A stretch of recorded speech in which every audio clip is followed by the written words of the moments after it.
Zdravím liberecké realitní magnáty, já mám tady pro vás byt 3 + KK po kompletní rekonstrukci.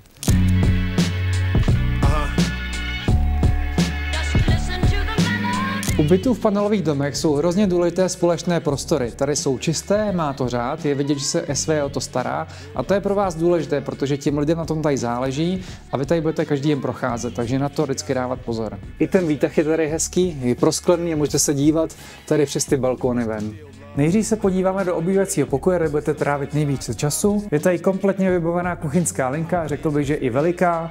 Máte tady myčku, induční desku, výsuvnou digestoř a tady potom lednice s mrazákem, horkozdušná trouba a mikrovlnka.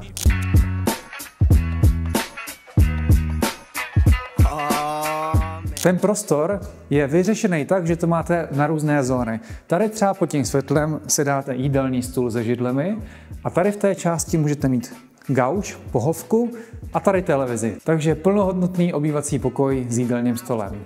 Je tady veliký okno a s hezkým výhledem přímo jako na ty Ruprchtice, kdy vám tady nekazí nic výhled. Je tady hodně zeleně, samozřejmě teďka v zimě té zeleně moc není, ale nějak tady je hodně stromů, takže hezký výhled a hodně světla v tom obývacím pokoji. Můžeme přejít do ložnice, která má 9,5 metru čtverečních a je navržená tak, aby tady mohla být veliká manželská postel, vzáru šatní skříň přes celou šíři toho pokoje a tady třeba nějaká komora.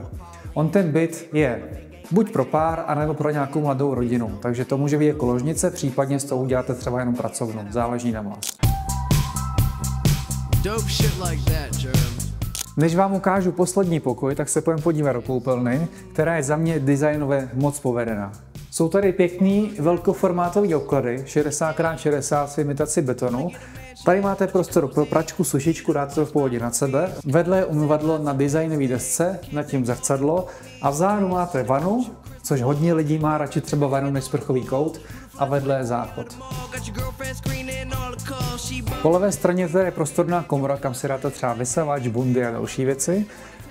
Další prostor, který se využít předsíně tady třeba na věšánka na botník nebo vestavěnou skříň, kterou tady dáte přes celou šíři. Na závěr tady máme dětský pokoj, který za mě je velkorysej. Je tady hodně prostoru a opět tady je velký okno, hodně světla a i celkem fajn výhled. Sice vidíte třeba ten panelák naproti, ale tam máte opět zeleň, hezký výhled, takže to bydlení tady je příjemný, ale když tady člověk je, tak se tady cítí fakt dobře. V případě zájmu mi zavolejte a já se na vás budu těšit na osobní prohlídce.